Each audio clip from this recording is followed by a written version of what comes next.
Welcome, Boo Believers. Sorry, I was getting everything set up and getting all my pages loaded. They're still taking some time to load there. But, yep, sound works. Look at that. My flawless... Oh, look, and I got it checking on here, too. Why is it getting volume on here? There we go. Come on, kill it. Kill it. All right, there we go. Now we're good. Apologies for the sound there. Welcome. Hope you enjoyed the day off from my annoying voice yesterday. I will be doing 3 days live a week now instead of my usual 5, Monday, Wednesday, and Friday. I had to bear down and start getting work done on the more work done on the Deadsville Rock and Roll Mysteries pilot. So the first cut is done. Today I'm taking the day off from that and doing some other stuff because my eyes are sick of looking at blue screens and video screens in general. But yes, the first cut is done, and now I got to go back and fine tune and then start doing all the compositing. I'll probably start that over the weekend. So yay, more editing. My eyes are going to be bleeding by the time this thing's done. All right, we have lots of horror news. In case you're just tuning in, I am Deadsville director Ronin James. I am a 20-year plus-ish veteran stuntman, stunt coordinator, second unit director, done some acting. You've seen me die in probably multiple things and don't even realize it. You can follow my exploits on imdb under my professional name, Jae Greene, Jaegreene. My IMDb probably hasn't been updated with everything, but if you go over there, you get a good look at some of the stuff I've worked on. It's a lot. I've got probably over 100 credits and all kinds of different stuff. So I've worked on a bunch of this stuff, and horror is kind of my thing. I've worked in a bunch of horror movies. I also do like comic books. I love comic books and horror movies.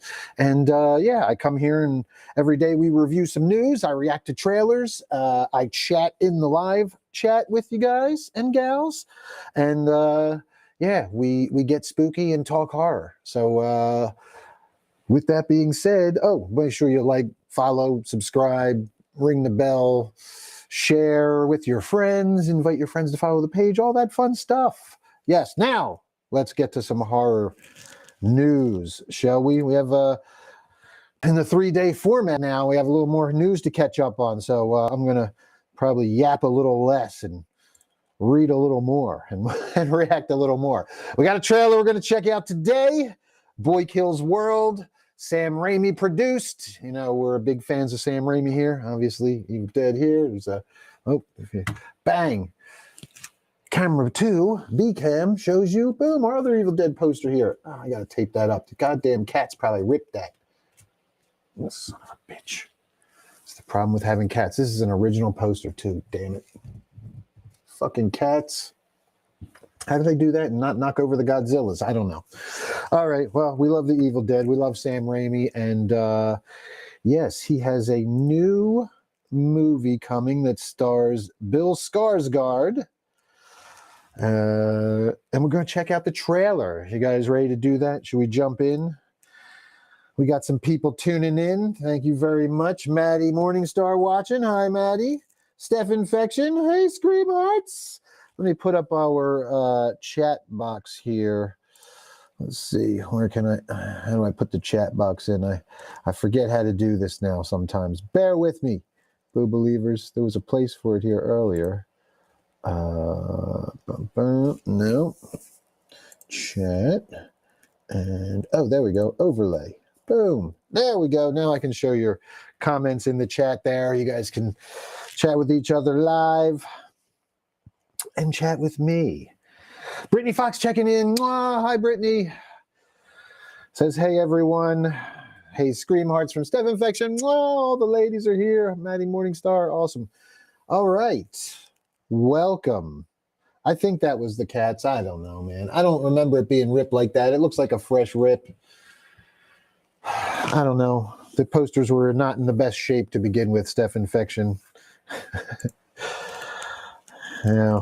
All right, let's get to some news, shall we? Let's jump on over here. Let's get our picture-in-picture going. And I'll bring up this share screen. And I think it was better with me down here, isn't it?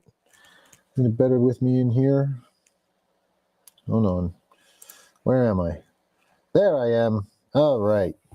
All right, I think that looks a little better, right? You get a better size screen to look at for our trailer here. Let me make sure my volume is up. My volume has been locked at 40. What is going on?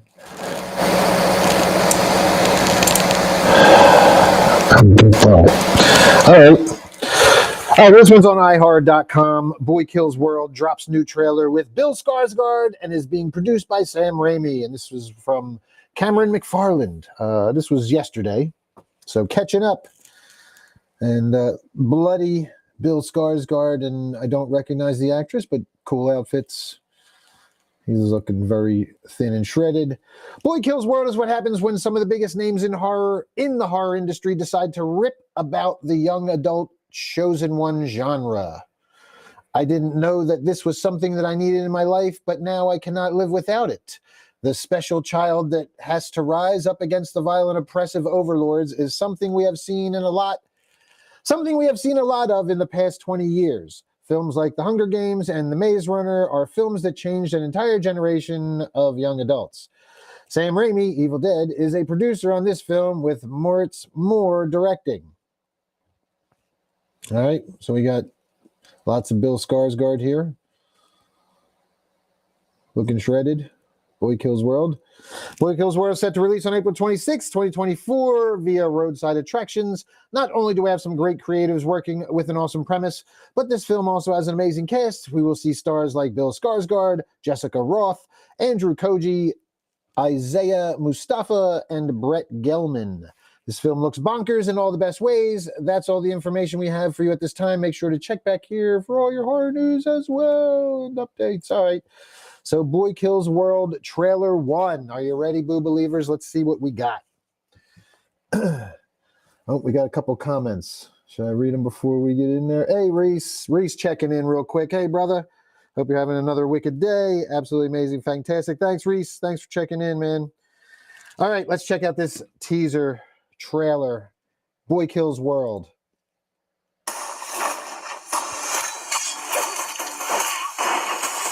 Let's do this. That looked pretty good just off the bat right there. But it was ours. Are you with me? Always. Until Hilda Vanderkoy took it from us. This is how she keeps control. They call it the calling. They're all gonna watch and cheer as you die. That's me. That's Facing Archer. televised execution by breakfast cereal mascots. Not my happiest day. But let me take you back to an even worse one. The day the Vanderkoys killed my family and left me deaf and mute. So, I made a 3-step plan. Step 1, give myself an inner voice. I took the last one I remembered from this video game. Player 1 wins. Step 2, get stronger. A lot stronger. And step 3, join a team. Welcome to the resistance. Oh my God. Yeah, go team. Make the Vanderkoys pay for what they have done. Insert crazy action montage. Oh my God.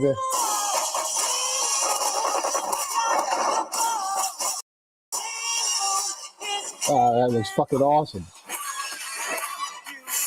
Yes. Oh, man. Here comes the hugger. You know how hard it is to get a cereal company to sponsor mass murder? Yes. Wow. Oh my God, this looks amazing.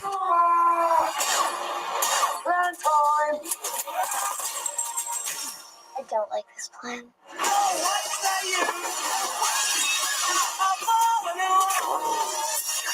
You have reached your final destination.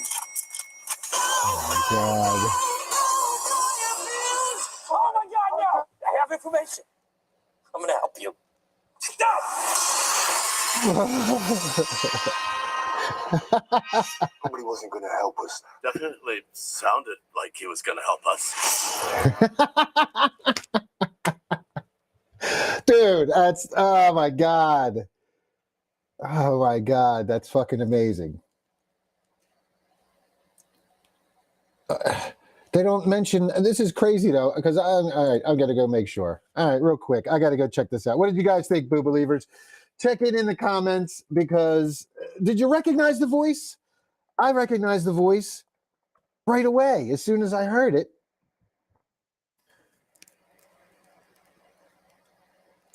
Where is he? Come on, they got to have him in the credits.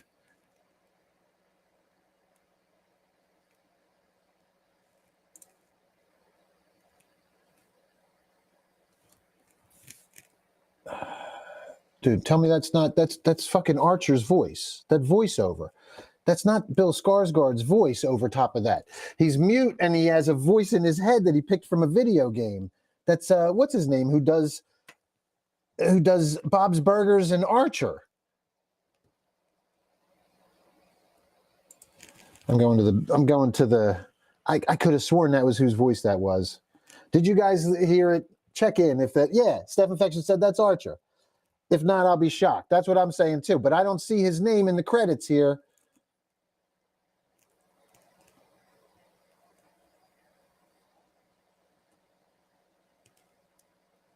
His name's not in the credits. What the fuck? That's definitely Archer's voice.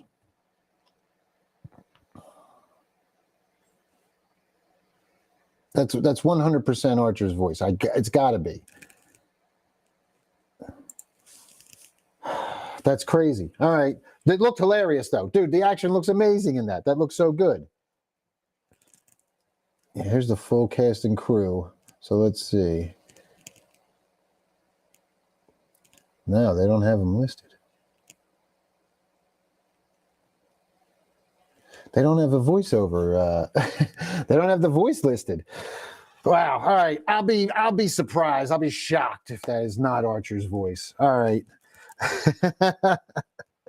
Stephen Kiefer checking in. Yeah, you guys all agree. TJ says, just logged on, no clue what it is, but I want to watch it. So Michael Jeffers checking in. Hello, everybody. So we just watched the trailer for, let me go back to it here, for Boy Kills World. And it's hilarious, high octane action, over the top, almost like satirical of the old. It's like a parody almost, like an over-the-top action parody of the Hunger Games, Maze Runner type movies, where Bill Skarsgård plays a mute and deaf guy, but he has, or a mute guy or whatever, I think he said. He's at least mute, he can't talk. So he has an inner voice. And the inner voice is absolutely the same guy who does Archer and Bob's Burgers. I forget his name right now, but yeah, it's got to be. It absolutely has to be. All right, I'm going to move on from this one. The trailer looked awesome, though. What do you guys think? Are you in for some high octane action? With produced by Sam Raimi too, so very cool. I dig it. I'm down. Steph says, I'd bet all of my money on it, which isn't much. John Benjamin, that's it. H. John Benjamin, Jamie Lynch, thank you very much. H. John Benjamin, yes. And he is not listed in those credits, but I guarantee that is him, man. That's wild. That's wild that he's not, they don't even mention it, because I guarantee you. Steph says, even his hurt voice was him.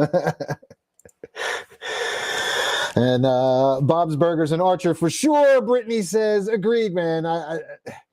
Yeah, and the cute, crazy action montage, that was cool too. That was very, very fun looking trailer, man. That was very, very, very entertaining. I'm in, man. I definitely want to check that out. So it said, did they say they didn't have a date yet for it? Yeah, there's no date yet for it. So yeah, I can't wait. That looks awesome.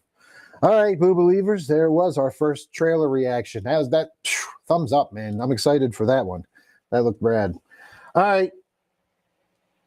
Brittany Fox found it, and yes, that's him. Awesome, Brittany. Yes. Good stuff. Awesome. Thank you, Boo Believer Brittany Fox, who I guess hit the Googler and found it. And yes, it's him. So, yes. Good ears, Boo Believers. David Stanton Hawk. Check it in. Just got off dialysis and I'm home. Hope you're feeling all right, brother. We just watched the trailer for Boy Kills World, filling you in, and Bill Skarsgård plays a mute, and his inner voice is voiced over by the same person. The sleuths, the boo-believing sleuths out there. Brittany Fox went and dug it up and found out that it is, yes, indeed, H. John Benjamin, who voices Bob's Burgers, and Archer, who does the voiceover in this movie. And it looks bonkers, and the action's fucking awesome looking. So check that out when you have a moment, if you didn't catch it with us, and we will move on to the next bit of news. The Purge 6. If it's making money, they're going to keep making them, and I'm not going to be mad at it. I'll tell you what, because this is on iHorror too. We'll just get to it real quick. Elijah Turner, headline, The Purge 6, Frank Grillo gives exciting update for final installment. So, yeah, this is the final one, number 6. And I tell you what, I wasn't super into The Purge until Frank Grillo became part of it.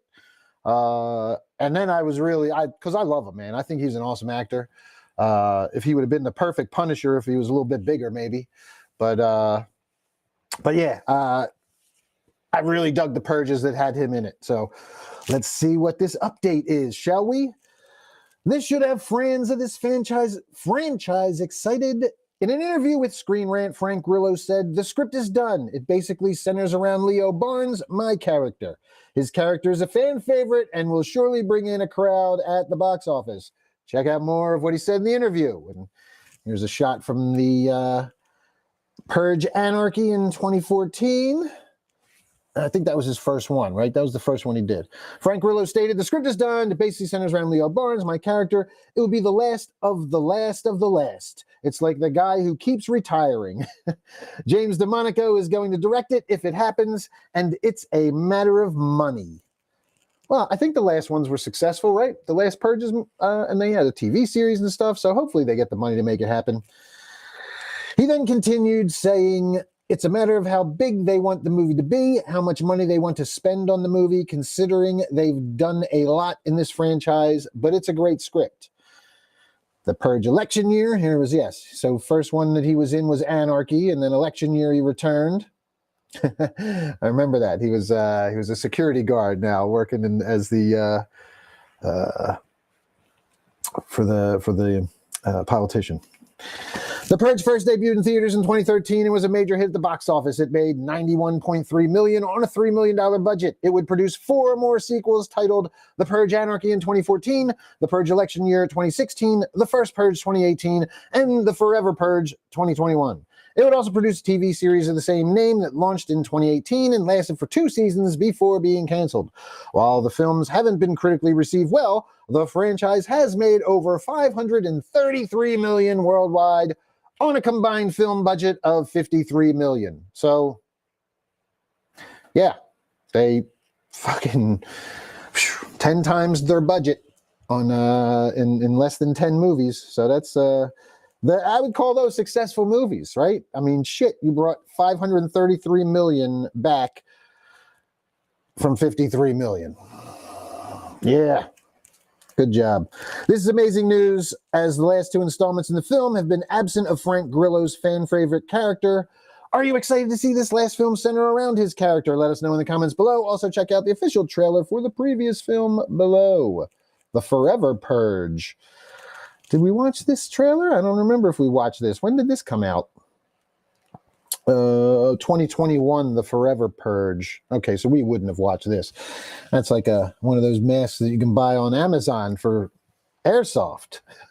And they added some stuff to it. But, all right, pretty cool. What do you guys think? You down for some more Frank Grillo in The Purge? Would you like to see him back? I dig him. I like Frank Grillo as an actor, and I like him in like action-oriented stuff and high high tension stuff. He was great in those other 2 Purge movies. I don't think I watched the ones that didn't have him in them since. I definitely didn't watch the show. So I would watch, I would go back and watch the ones with, if his character's coming back, I go back and watch it again for sure. If not, I don't know if I would watch him again, to be honest with you. Like I said, I missed the last 2. So, all right, let's move on. If you guys have anything you want to say Purge related, chime in. Otherwise, let's take it to the next story. And here we go to Bloody Disgusting. And this one, our buddy Doug Bradley. Doug Bradley would love to play an older, darker Pinhead in a Secret Gospels movie. And this is on Bloody Disgusting from Alex DiVincenzo. And there you see the OG Cenobite in all his splendor. Demon to some and angel to others, Doug Bradley achieved horror icon status for his portrayal of Pinhead in Clive Barker's Hellraiser and its first 7 sequels. Although he hasn't reprised the role since 2005, the consummate actor wouldn't rule out a return. I certainly never say never. I've never said I was done with it. I've never said I'm retired from it. He continues, I'm sensible about these things too. I was in my mid-30s when I first played the character, and I was just turning 50 when I played him the last time. I ain't in that age range anymore. I'm now in my 70th year, and to some extent, I think special effects makeup is a younger man's game. Bradley's ideal circumstances for a return would be an adaptation of Barker's 2015 novel, The Scarlet Gospels, which concerns the end of Pinhead. If we did that, we could maybe present an older Pinhead to be aware of the fact that I am the age I am, that time and gravity does what time and gravity does. An older, darker Pinhead would intrigue me, one not so much in love with the flippant one-liners and the witty comebacks and so forth. And there's the cover to Clive Barker's The Scarlet Gospels, and I didn't even know that was a thing. Sorry, I didn't know. Sorry, Hellraiser devotees. I do love me some Hellraiser too, and I used to love reading Clive Barker stuff. But yeah, I never read the Scarlet Gospels. He knows that the Scarlet Gospels vision differs from that of Hellraiser. Christian theology was very much avoided in relation to the way that hell was talked about in the first Hellraiser movies. Clive typically blew that wide open with the Scarlet Gospels. It's very theological on a cosmological scale. That would be the perfect bookend to my life in latex, if I can put it that way, he says, before reiterating that no such things in the works to his knowledge. I've never turned my back completely on the character, but realistically, I think that's probably that, and that's fine. I'm proud of what we did with the movies, and I'm proud of my work in it. I'm cool with being where I am now. Pinhead was most recently portrayed by Jamie Clayton in David Bruckner's 2022 Hellraiser reboot, to which Bradley had a positive response coupled with a slight disappointment, to be honest. That's not a judgment on her at all. He explains, I thought that the design elements of the remake were really the star of the show. I loved what they'd done with the redesign of the box, that metal grid around the house. I had no idea why it was there, but it was certainly very cool. And all the stuff going on up in the ceiling, great. Bradley perked up when Clayton's Pinhead came on screen. I thought the redesign of the makeup was very cool. It was a bold thing to take on, redesigning such an iconic makeup, and I thought they did a very good job with it. I love the change of palettes. I love those intestinal pinks and pale purples and so forth. Jamie is very slight. She's tiny across the shoulders. I was immediately intrigued by it and kind of sat up. When Pinhead first appears in Hellraiser, it's very in your face. In spite of the fact that I'm wearing a skirt, it's very macho. It's very masculine. It's, here we are, we're Cenobites, we do this, we do that, fuck with us and we'll tear your soul apart. It's very clear. Jamie looked rather doll-like, a little bit childlike, and I remember Clive's original description of the Pinhead Cenobite from the Hellbound Heart. It, gender unclear, had a light and breathy voice like that of an excited girl, and that was what I wanted to hear. We didn't get that. We got a voice that was rather close to the original Pinhead voice. I wanted something that matched the image, something quite delicate, a little bit playful, but still with the threat riding through it. Interesting take. She wasn't really asked to do very much. There were some wonderful shots. There was the distance shot where she's standing on water outside the house. Beautiful, beautiful shot. But I felt she wasn't asked to be terribly proactive thereafter. So I wasn't excited, intrigued, and ultimately a little bit disappointed, but not by Jamie's performance at all. No, by the script, which sucked. The fucking script sucked. It fucking sucked. That shit sucked. Although his time as Pinhead Man, he could say it. You could say it, Doug Bradley. It sucked. The fucking writing sucked. Although his time as Pinhead may or may not be behind him, Bradley can next be seen in Thorns, a Hellraiser-inspired movie that melds themes of religion and science with practical special effects. It opens in select theaters in Michigan, Missouri, Kansas, and California on February 23rd, with an expansion aimed for later in the year. And yeah, we looked at that, some art from it. There was like a definite Cenobite creature looking thing with gooey hands and thorns where his eyes, like a crown of thorns around where his eyes would be. And he doesn't have any eyes and like a mouth. And it was really cool looking. If you get a chance or if I see it pop up here, I'll bring it up. Oh yeah, here we go. Related. Here we go. We can click on it and it'll probably come up. Yeah, there he is. There we go. The Necronaut. Interesting. I didn't know that's what it was called. So this came out a day ago as well. Some more Doug Bradley news. We're all about Doug Bradley today, boo believers. So yes, Mike Moran checking in as well. I'm taking a look real quick at the chat. I'll catch up with you guys shortly in here. So yes, you can still comment on The Purge. Or if you want to comment on Doug Bradley here, check this one out. Doug Bradley previews indie horror movie Thorns and its creature, the Necronaut. And there he is, very much Cenobite inspired, you can see. Very gooey, though. And that's cool, because that was one of the things that I felt was, along with the writing being shitty in that Hulu recent Hellraiser remake, I thought the costumes looked good, but they weren't wet enough. Like, that was the one thing that was like there was always like a moistness, I know, and moist is going to make people cringe listening out there or watching right now. Don't drive off the road if you're listening as you drive, but moist. I need my Cenobites to be moist, and the Cenobites in the 2022 one weren't moist. They look really dry, and it definitely because that was part of the whole thing with Hellraiser. It was gross. Yeah, it was creepy. Yeah, it was dark. Yeah, it was scary, but it was also fucking gross, man. Dude was walking around with no skin for how long and like kissing people and dude, it was so gross. It was just a really like nasty movie, and I felt like that remake, along with bad writing, the characters' designs might have been good, but I felt like that they were very dry, and therefore they didn't have that kind of grossness to them that the original Cenobites had, and it really, really took away from it, for me at least. I don't know. You guys can comment what you thought on that one if you watched that remake for Hellraiser. Chime in the comments there and let me know what you thought and what you think of this. Will you check this out? Thorns. I'll check this. I'll read this real quick. We'll get through this one fast because this wasn't on my. I want to get to some Terrifier 3 news, and we got Ghostbusters stuff to look at as well. So hang in there, boo believers. Like I said, we have some catching up to do. Doug Bradley returns to familiar territory in Thorns, a Hellraiser-inspired movie that melds themes of religion, science, practical effects, horror icon, intrigued by script, and mysterious character Archbishop Jenkins. So he plays Archbishop Jenkins, and he's definitely not, I don't think that's him in that. Maybe it is. Script catches you, or the script doesn't catch you, and there was a lot about this that did straight away. It's an interesting story. The interface here between science and religion, between exploration of outer space and inner space. It's an apocalypse movie, basically. Bradley explains the bloody disgusting. But at the same time, director Doug Schultz always says that he sees the movie as kind of a retro homage to movies of the 80s and to makeup effects movies. In his own words, Bradley describes the plot. There is a satellite out in space that has gone rogue, and it's transmitting peculiar signals back to Earth, which is having strange effects on people. I have been brought in by the space agency involved as kind of theological/spiritual advisor to the whole thing.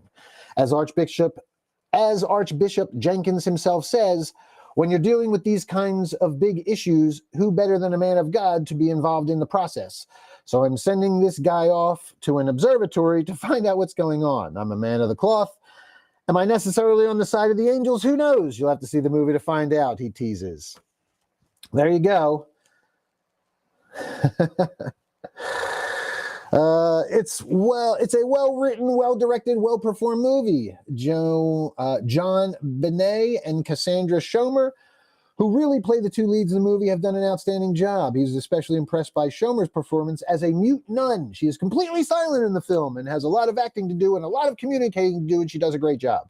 Impressive. And there he is as Archbishop Jenkins? Archbishop Jenkins, Doug Bradley. There you are. There he is, folks. Bradley didn't know of the Hellraiser inspiration when he signed on the project. That element of the homage to 80s movies I was completely unaware of when I was initially reading the script. And then when I was filming, I was not around any of the stuff with the creature. The creature in question is a Cenobite-esque monster dubbed the Necronaut. Great performance by Bo Shoemaker, who's now officially joined the Special Effects Makeup Brotherhood, he praises. I have inducted him into the union. Beyond Thorns, Bradley has no shortage of recent and upcoming horror roles, including playing another man of the cloth in The Exorcist, currently available on VOD.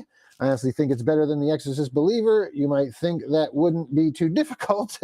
I couldn't possibly comment, he smirks Riley, but I think it's really good and it holds up. He also has something brewing with shock rock icons Gwar. Uh-oh. Maddie Meek, are you tuned in still? Gwar alert. Doug Bradley has something brewing with shock rock icons Gwar. I think I'm going to be doing some work with Gwar, which is pretty cool. I won't say much more about that, but it sounds like an interesting project. Let's put it that way. Very cool. Gwar getting into the mix, bringing in the horror icons. Huh. That's awesome. Good for them. We've already done it, of course. We brought Kane Hodder in after bringing in Andrew Bernarski, and, we got Linnea Quigley lined up, Bill Moseley lined up, of course, for Deadsville Rock and Roll Mysteries. But hey, that's how you do it. That's how you do it. Get them, Gwar. Bring them in. Bradley Pitts' wise grandfather. There's some more roles and stuff for him. But there you go. What do you think? Will you check out Thorns? The Necronaut. How do you like the design? That's a pretty cool design. I do dig it. And I dig all the fucking nasty. It's got like skin in his hands and it's fucking gooey as shit. So that's what I'm talking about. That's a creature for me. Stephen Kiefer checking in. What's up, brother? Thanks for checking in. Says, I'll watch Thorns. That'd be cool. Yeah, I'll watch Thorns out. All right. We got, who else? David checked in on The Purge. David said, The Purge is one of the newer franchises I actually like, though don't think on the concept too much or else you'll ruin it. Agreed, David. Exactly. That's the way I approach The Purge. I don't really think about it too much. But it also helps when you have an actor you like Frank Grillo, playing the lead that you can kind of root for through the thing because he's really good. All right. Yeah, Steven says, I think it's cool. Yeah, I definitely dig that design for our Thorns creature here. Our the Necronaut. I like that name too, man. It's like dead cosmonaut, It's got that dead outer space kind of feeling. And I'm looking forward to that one. I'll check it out. Thorns, yeah, I guess it's coming from space, but it's going to have that whole religious, creepy overtones to it as well, so it's probably a good fitting title. I wonder if the space stuff will play a whole lot into it or not. All right, Boo Believers, let's jump to JoeBlow.com now and get some Terrifier action on. And here we have from Cody Hammond, Terrifier 3 is now in production. Director shares images of Art the Clown, and yeah, if you follow Damien or let's see, some of our friend who is also Lauren Levera, who I also worked with on another project that should be coming out pretty soon called The Fetus. Lauren Levera and Bill Moseley starred in. Lauren Levera, of course, being Sienna, and yeah, Bill Moseley, who I've worked with a couple times, actually. My brother actually doubled for Bill Moseley a few times. But all right, back to the Terrifier news. let's dig in. We've all seen this. We've watched this a few times. The Terrifier 3 trailer. It's going to be a Christmas movie. We know what's going on. Speculation of the girl who comes down the stairs is out there. If it's Sierra as Sienna, I keep getting it. Sienna, right? Sienna, Sierra, fucking Sienna. Sienna ends, hard ends. Whether it's a young Sienna or not, that comes down and finds Art dressed as Santa in the teaser, remains to be seen. But if you've seen the teaser, that's all it is. It's just a quick little thing, just to let you know it's a Christmas movie. So we'll dig in here. Again, Joe Blow, Cody Hammond. Here we go. Writer-director Damien Leone had a budget of around $55,000 to work with on the first Terrifier movie, and a budget of a little over $250,000 for Terrifier 2, which was a massive hit when it was released last year, earning $15.1 million at the box office. Since the second film did so well, Terrifier 3, which is scheduled to reach theaters on October 25th, 2024, has a substantially higher budget. A couple million is going into this one, which started filming earlier this month. And Leone has celebrated being back in production by sharing a couple images of Art the Clown. You can check them out at the bottom of the article, and we will get there, boo believers. Terrifier 3 has the following synopsis. Art the Clown is set to unleash chaos on the unsuspecting residents of Miles County as they peacefully drift off to sleep on Christmas Eve. David Howard Thornton is reprising the role of Art the Clown, while Lauren Rivera is back as Terrifier 2 heroine Sienna, and Elliot Fulham returns as Sienna's brother Jonathan. Samantha Scafidi is returning as Terrifier and Terrifier 2 character Victoria. Chris Jericho, who had a cameo in Terrifier 2, is also back in Terrifier 3, but he has let everyone know that his appearance in the film won't last very long. Yes, the movie picks up right after the second one leaves off. So, yes, that would explain Jericho's demise, or questionable demise, right? Leone has said that this new sequel will be going back to the tone of the first movie, as he's aiming to make the third film the scariest, goriest, and most depraved of the bunch. He'll be pulling back on the mystical fantasy element that was so prevalent in the second film, and is also aiming to make sure this one will be less than 2 hours long. Good thinking, since the second one surpassed the 2-hour mark. If you're worried that Terrifier 3 might wrap the franchise up as a trilogy, have no fear. Leone knows that horror franchises always continue, and anything's possible once the supernatural gets involved. So even if he brings a sequel to a satisfying conclusion for himself as the creator of the franchise, the door can always be opened to more sequels. Are you looking forward to Terrifier 3? And are you glad to see Art the Clown back in action? Let us know in the comments. Yeah, man, I want to direct I'm gonna, there's some shots. All right, we'll get to the shots here before I talk about that. But yeah, there's a monitor shot of on set, and yeah, always very dark. His lighting is awesome on his sets. That's one thing. I mean, it's very dark, but that's what you want in a horror movie. It's what you want in a thing like this. Not that Art doesn't look scary as fucking bright light, because look at that shit. This motherfucker is terrifying, right? That's why it's a Terrifier. So yeah, out fucking standing. All right, so there's his shot in the makeup chair, and there he is on set. So very cool. Very cool. Brittany Fox sending stars. Mwah, thank you, Scream Heart. Thank you so much. Yeah, we'll leave Art up there for a minute. Brittany says, can't wait to see Art in a Santa costume for some reason. And Di Wobble checking in. What's up, Di? Saying hi to Brittany and everyone. Hello, hello. Thank you, guys. Mike Moran checked in. Yeah, I'm down there. And all right, look, man, I know, like, so Damien's leaving the door open. He'll probably want to do something else. You know, he'll get the franchise rolling, but then, you know, he'll pass the torch on to somebody else to direct an Art the Clown, you know, another sequel to Terrifier. And I'm going to pitch it right now. I'm pitching it now, Damien. Please, I just want to be the one. I want to take Art to space. Please let me take Art the Clown to space. I want to do it. It's got to be done. And we'll have anti-gravity floating blood. Come on, it'd be so awesome. Just blood floating around and Art kind of floating through the sky, chasing somebody with like a scalpel or a knife or something in one hand. And oh, come on, let me do it. All right, there's my pitch. Art X. Let me do Art X. Michael McDonald checking in. What's up, Michael? Thanks for tuning in. I just made my pitch to Damian Leone to let me, when he's done with Art and ready to pass the franchise on, let me do Art. Art Goes to Space. All right, that was our Terrifier 3 news. They are in production now. So we'll close some of these windows out here. And we got a couple more stories we'll get to real quick, Boo Believers, before we get out of here. You guys want some Ghostbuster news?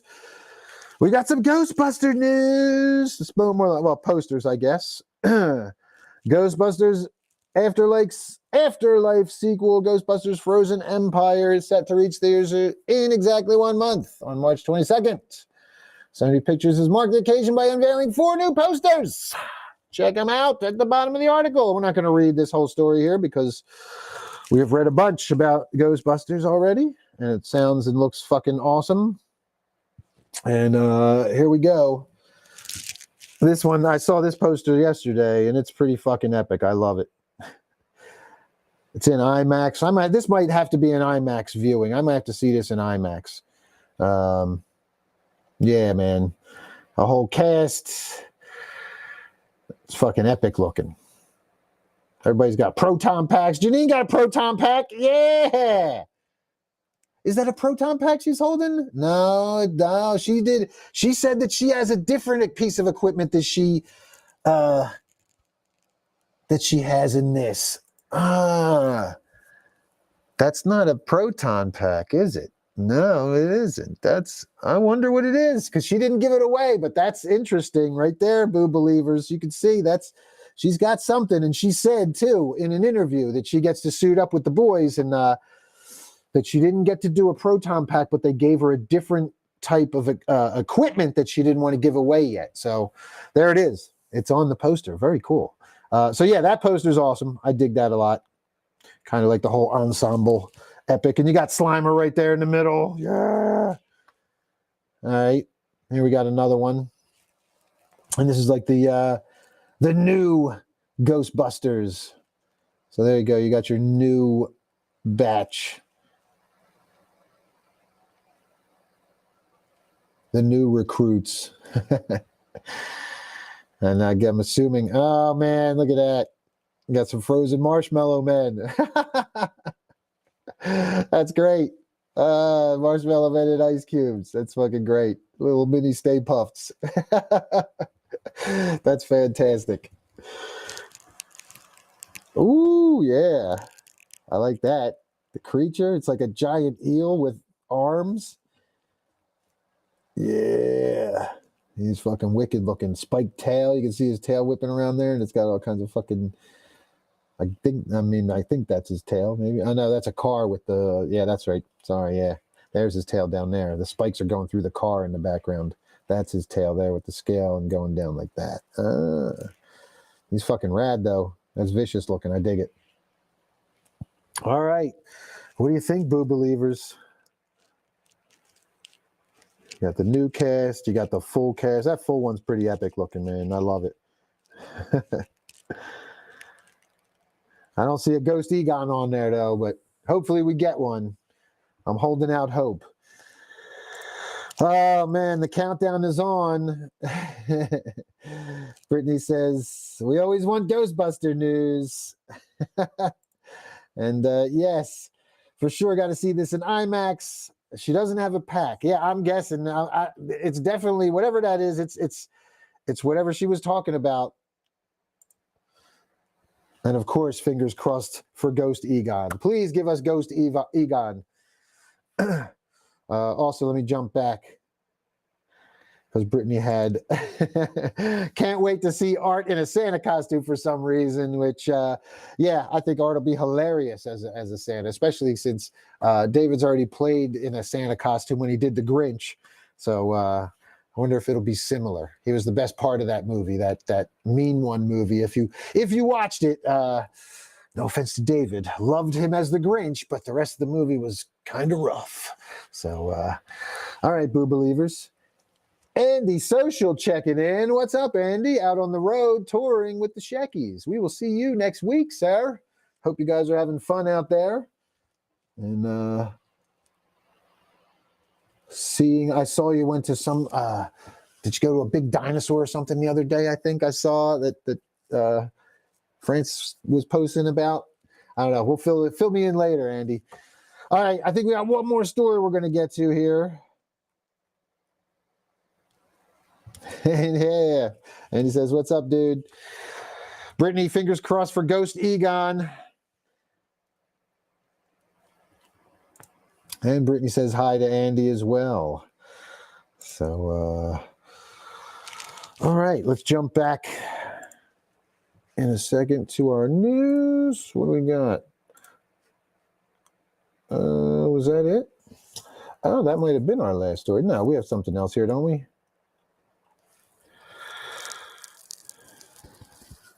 That might have been it. Oh, there's other stuff on here. I just wonder what, what's worth us chit-chatting about. We could talk some Wednesday news.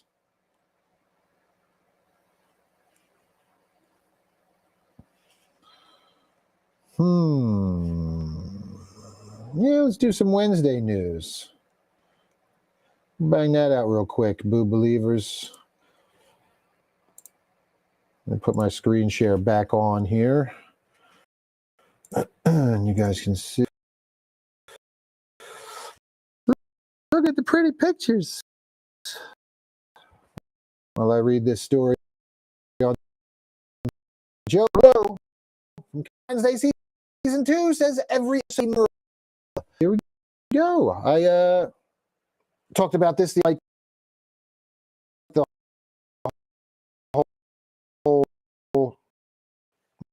Well, I think Jenna Ortega is awesome in this role in current day because she really does respect the source material. She went into the writer's room during last season of Wednesday and kind of was complaining about the whole love triangle thing going on and how it wasn't very Wednesday of the character. And I felt the same way. I mean, a lot of us, a lot of people that watch it, there was a bunch of stuff in there, and that's kind of what Hollywood writers tend to do is they don't give a shit about the source material. They have certain things that they have to check off, and love interest is always something they have to check off. But if you're a real Addams Family fan, a real fan of the character, Wednesday wouldn't be in. Maybe at some point as she got older and matured there would be a love interest, but not in some silly little like high school love triangle bullshit. She would way too below her. That would, that's very. So I appreciate the actress appreciating the source material and having respect for the source material. So all right, here we go. Season 2 of the hit Netflix Addams Family series Wednesday is expected to start filming in Ireland. Season 1 was shot in Romania sometime in late April. And during an interview with Vanity Fair, the show's star Jenna Ortega confirmed that she is about to get ready to return to the world of Wednesday Addams, revealing that she has been reading the season's scripts recently and promising that every episode of the new season will have something that will make it stand out and be memorable. Vanity Fair asked Ortega about a previous quote where she said Wednesday season 2 will be more episodic, with each episode coming off like a standalone movie, and that it would lean further into horror. She responded, I've just been reading the scripts. By the time we actually start shooting, it will have been over 2 years since we wrapped. So internally, mentally, I'm like, okay, do I start prepping myself now? I don't consider myself method or anything like that, but I do think it's very normal for actors to naturally acclimate or take in the surroundings of their characters, especially when you're doing something like that for so long. It might be time to start getting a little more sarcastic again or watching different movies again to get into the mindset. But even reading scripts has been exciting, seeing all the new characters that are coming in. We're definitely expanding on the supernatural world.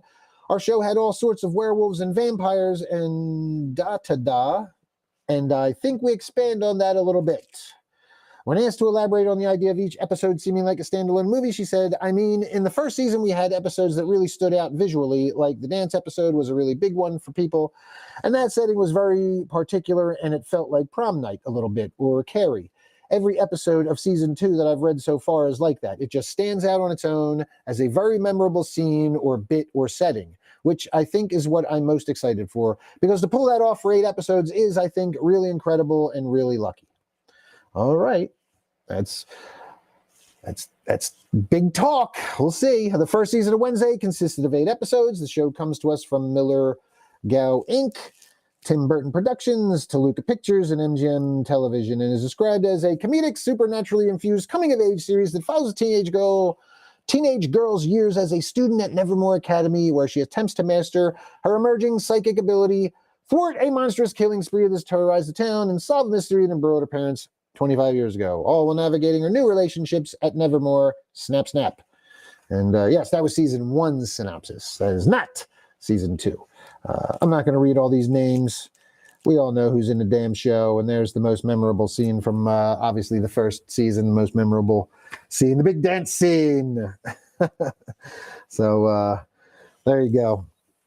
All right, well, Jenna Ortega promising a lot, and she is the new hot face of horror. So we shall see if this season of Wednesday delivers. Like I said, I'm a fan, and I like that she respects the source material.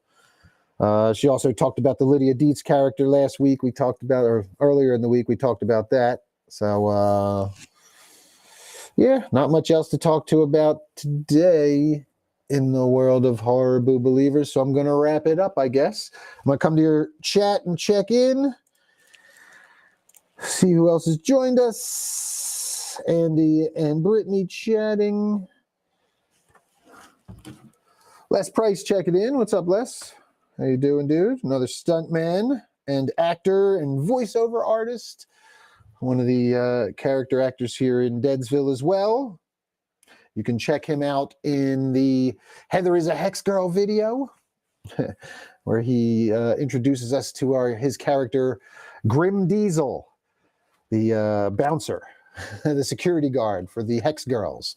And yeah, you could check that out. Oh, also, I guess before we get out of here, I'll plug all the other videos that are out there now. There's a bunch of reels and stuff. If you haven't seen them yet, make sure you check them out. Make sure you like, follow, subscribe, all that stuff. If you're watching on Kick or YouTube or Twitch, make sure you follow us there. We're new there. So hello, and thank you for watching or following us on those outlets. Mainly we are on Facebook, and that's where you can find most of the videos and our reels and stuff like that. So you can check out the latest goth humor. I guess that's my new thing now. I'm going to do some goth humor for a little bit. We'll see how that goes over. And I also have some stunt stories planned that I'm going to do little bits on too. So you'll find out some actors who were dicks. You'll find out some who were pretty cool. And you'll find out why C. Thomas Howell knows me as the what the fuck guy. That's it. Yes. C. Thomas Howell knows me as the what the fuck guy. So, yeah. All that and more coming up content-wise from Deadsville Productions. So make sure you check out, like, subscribe, check out some of the reels and videos. It helps us out, helps the algorithm, and follow Deadsville Horror Talk podcast everywhere that you listen to podcasts. All right, that's going to wrap it up, boo believers. Another week in horror ends. Go watch some horror movies this weekend. Check out Lisa Frankenstein. We reviewed that. That review is up now on Spotify, the latest from me and the lovely Steph Infection, and it's in theaters. So go check it out. Support horror. Have a good weekend. We'll see you next week. Until then, boo believers, stay spooky.